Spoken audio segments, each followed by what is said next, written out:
안녕하세요. 일단 라이더입니다. 요즘 길에 보면 예전보다 외국인 라이더들이 눈에 많이 띄죠. 그런데 단순히 외국인 라이더 자체는 전혀 문제가 안 돼요. 정식 비자를 받고 세금과 보험 내면서 합법적으로 배달하는 외국인 노동자들, 이분도 당연히 우리 사회의 중요한 구성원입니다. 그런데 국회 국토교통위 회의 기록, 그리고 최근 언론 보도들을 한 번에 쭉 모아보면 다른 얼굴이 하나 보여요. 한국인 명의를 돈 주고 사거나 빌려서 면허, 보험 없이 도로를 달리고 사고가 나면 그대로 도망가 버리고 그 과정에서 합법적으로 일하는 내국인 라이더의 일거리와 소득을 잠식하는 구조, 이게 지금 불법 외국인 배달 라이더의 문제의 핵심입니다. 오늘 영상에서는요, 국토위 조국혁신당 황운하 의원이 국토부 장관에게 제기한 문제, 국토부가 내놓은 안면인식 로그인 대책, 제가 주장해온 배달 라이더 자격제와 명의대여 처벌, 제 구독자분이 제안해주신 인증서 로그인 방식, 그리고 여기에 더해 제가 생각하는 추가 예방책과 구체적인 예시들까지 한번 말씀드려보려고 합니다. 먼저 국회 국토위에 어떤 대화가 오갔는지부터 알려드릴게요. 황운하 의원이 국토부 장관에게 이런 취지로 질의를 해요. 외국인 불법 배달 라이더가 급속히 늘어나고 있다. 명의도용, 무보험 뺑소니, 내국인 라이더의 소득 감소 문제가 동시에 벌어지고 있는데 알고 있냐?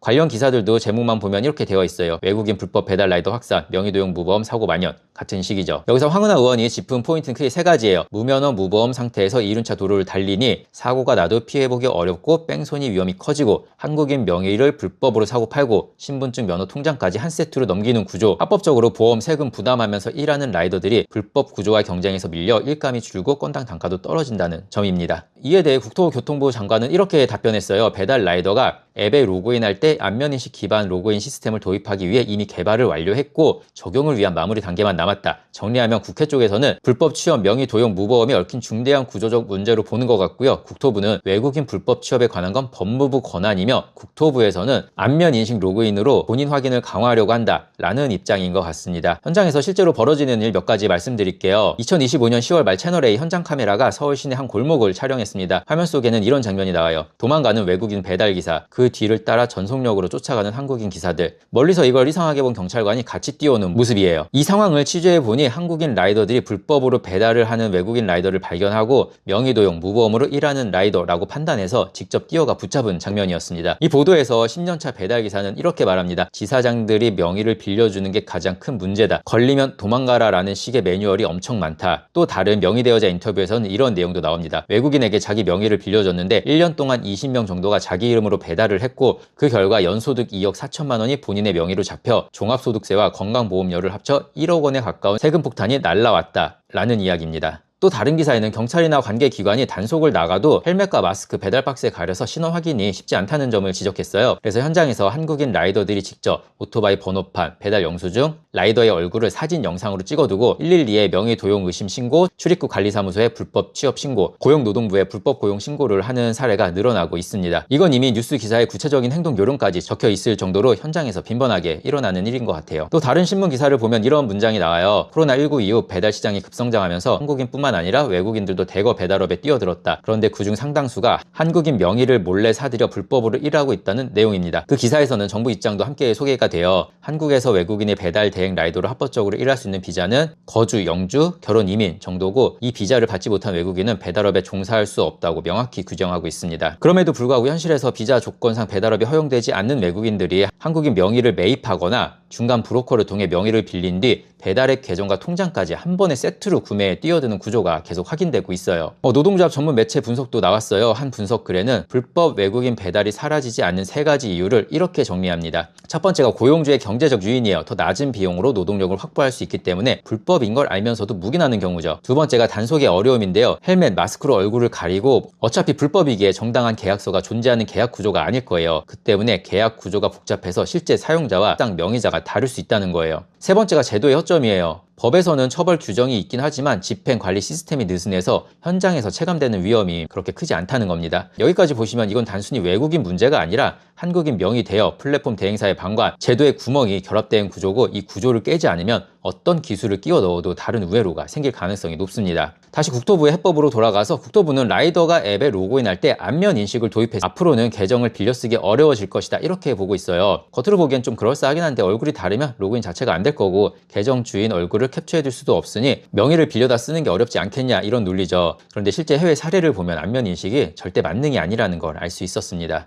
2025년 6월 대만에서 이런 사건이 있었어요. 한 남성이 배달 라이더들의 개인정보를 도용해서 배달 플랫폼에 라이더 아이디를 만들었어요. 이 플랫폼은 안면 인식을 통과해야만 로그인할 수 있는 시스템을 쓰고 있었어요. 근데 이 남성은 마스크팩으로 얼굴을 가린 채 안면 인식을 통과했고 실제 라이더들에게 가야 할 주문을 가로채서 돈을 벌었습니다. 발각된 뒤에는 어플리케이션의 안면 인식 기능이 너무 허술한 것 아니냐라는 비판이 대만 언론에 쏟아졌어요. 뭐 예를 들면 이런 거예요. 라이더의 신분증, 얼굴 사진을 대여해서 계정을 만들고 로그인할 때는 화면에 사진이나 동영상을 비추거나 마스크, 모자 등으로 얼굴의 일부를 가리면서 허술한 시스템이 그대로 통과시켜버리는 방식이죠. 이게 안면 인식 자체가 나쁘다는 게 아니라 기술 하나만 전체 문제를 해결할 수 있다고 보는 거는 굉장히 낙관적인 해석이라고 말씀드리고 싶습니다. 조금 더 구조적으로 보면은 안면 인식에는 이런 한계들이 있어요. 아까 말씀드렸던 이제 스푸핑이죠. 사진이나 영상, 마스크팩 등으로 시스템을 속이는 시도가 이제 실제로 있었고요. 5인식의 문제도 있어요. 조명, 카메라의 화질, 마스크나 헬멧 착용 등으로 정상 이용자의 얼굴을 제대로 인식하지 못하는 경우가 생길 거고요. 예를 들어 야간 배달 도중에 가로등 하나 없는 골목에서 라이더가 헬멧을 살짝 들어 올린 상태로 인증을 시도하면 반복해서 실패할 수도 있을 것 같아요. 생체 정보 유출 리스크도 있을 것 같아요. 얼굴 정보는 지문 홍채와 마찬가지로 한번 유출되면 되돌릴 수 없어요.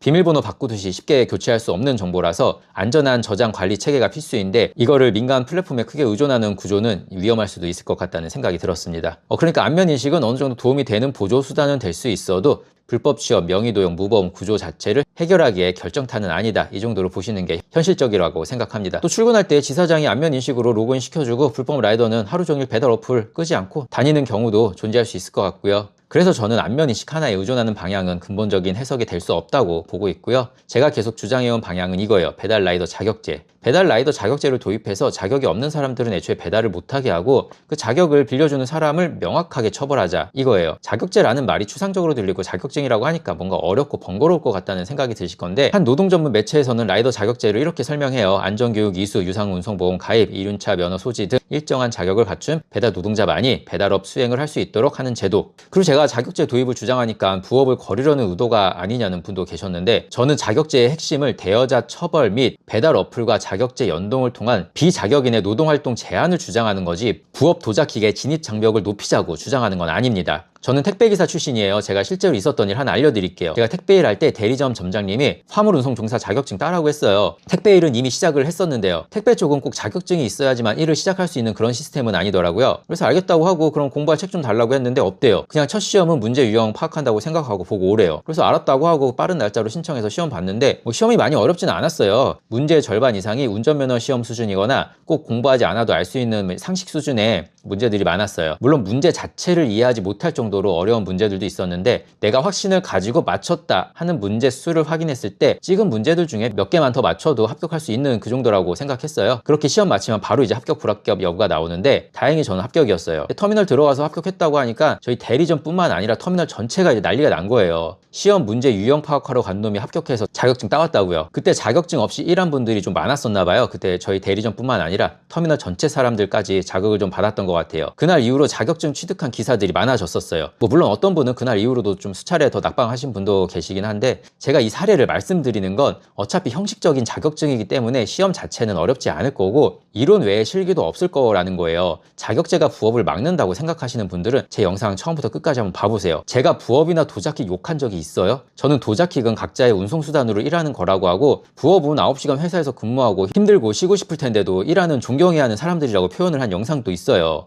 도로교통공단에서 자격증 관리하고 어플과 공단 자료를 실시간 공유하게 하고 자격증 대여 사실이 걸리면 자격 취소 및 재취득 못하게 하고 경찰이 도로교통공단에 통보하게끔 시스템 만들어 대여해주지 못하게 하는 방향으로 가자는 주장을 한 거예요. 우리 학생들이 담배를 사도 담배를 판 업체를 처벌하지 학생을 처벌하진 않잖아요. 외국인도 그냥 추방하면 끝이에요. 대여자의 처벌이 없거나 미미하면 그냥 일하는 외국인만 계속 바뀌는 거예요. 그리고 저 같은 경우에는 우리나라 운전면허 시스템도 좀 바꿔야 한다고 생각을 해요. 여러분 자동차와 오토바이는 주행 방법이 완전히 다르잖아요. 그런데 우리나라에서 일정 보통이면 125cc 이하 바이크를 운전할 수 있어요. 제가 태국 여행 갔을 때 그냥 될 줄 알고 국제 면허증만 발급받아서 갔는데 태국은 자동차와 오토바이 면허증이 다르더라고요. 그리고 나중에 알고 보니까 그런 나라가 많고 오히려 우리나라가 좀 이상한 시스템인 것 같더라고요. 그리고 제가 이종 소형을 딴 게 필리핀 여행 계획할 때였어요. 배달에 꼭 이종 소형이 필요한 건 아니지만 오토바이를 끌려면 최소한 원동기 정도는 있어야 한다고 생각해요. 솔직히 원동기도 떨어지는 실력이면 이건 배달뿐만 아니라 그냥 오토바이를 타면 안 되는 상황이라고 생각하고요. 최근 국회에서 생활물류 서비스 서비스 발전법 개정안 통과되면서 일부 요소는 법에 이미 들어가기 시작했어요. 개정안의 핵심을 보면은 배달 라이더의 유상 운송보험 의무화, 교통안전교육 이수 의무화, 플랫폼 업체와 영업점이 소속 배달 종사자의 보험 가입 여부를 확인할 의무를 지도록 한 내용이 골자예요. 예를 들어 보험에 가입하지 않은 상태에서 운송 계약을 체결하거나 유지하면 인증 취소 또는 과태료 부과, 교육을 받지 않는 사람과 계약을 체결하면 마찬가지로 과태료 행정처분 대상이 될 수도 있다고 합니다. 왜 명의 대여를 이렇게 강조하냐면요. 제가 아까 말씀드린 채널A 보도 사례를 다시 떠올려 볼게요. 한 명의자가 20명에게 명의를 빌려줬고 1년 사이에 본인 소득으로 2억 4천만 원이 찍혔고 그 결과 종합소득세 건강보험료를 합쳐서 약 1억 원의 세금 폭탄을 맞았어요. 국세청과 세무사들이 소개하는 다른 사례들도 비슷해요. 시장에서 사업자 등록 명의를 빌려줬다가 실제 영업은 다른 사람이 했음에도 체납 세금과 가산세, 심지어 아파트 압류까지 당한 사례도 있어요. 예를 들면 이런 구조예요. 잠깐 도와주려는 거니까 이름만 빌려줘. 실제 매출은 남이 다 올리고 세금, 사회보험 전부 명의자 앞으로 날아옵니다. 나중에 나는 이름만 빌려줬다라고 주장을 해도 입증 책임이 명의자에게 있고 소송 조사 과정에 엄청난 비용과 시간이 들 거예요. 배달 쪽도 똑같아요. 지금처럼 한국인 명의와 계정을 쉽게 빌릴 수 있는 구조를 그대로 놔두면 아무리 안면 인식을 도입해도 얼굴까지 같이 빌리는 시장, 이런 게 새로 생길 위험이 너무 커요. 마스크팩으로도 로그인이 됐는데 영상통화로는 로그인이 안 될까 하는 생각입니다. 그래서 저는 외국인만 단속하는 정책이 아니라 명의를 빌려주는 한국인,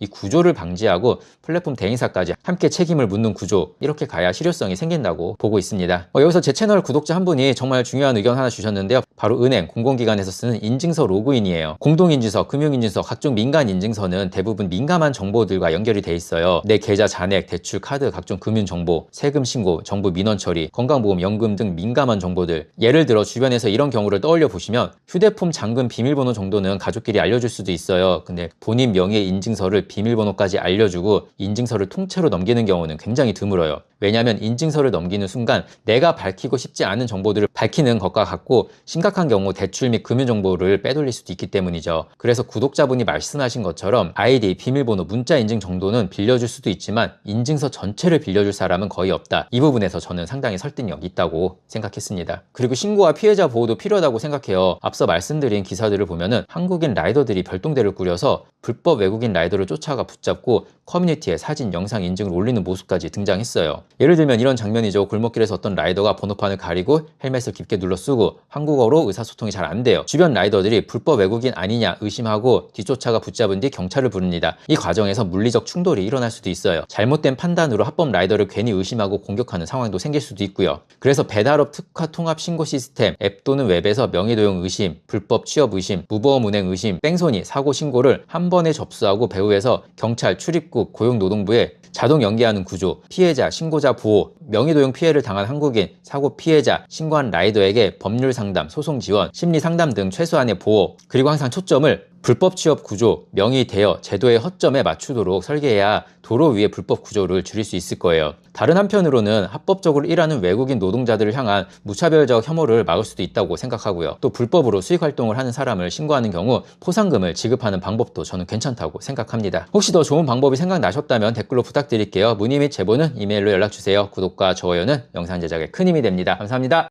그 불법 취업한 외국인 배달 라이더 문제 잘 아시죠? 예. 이게 이제 금년에 399명 이렇게 대폭 늘어났습니다. 예.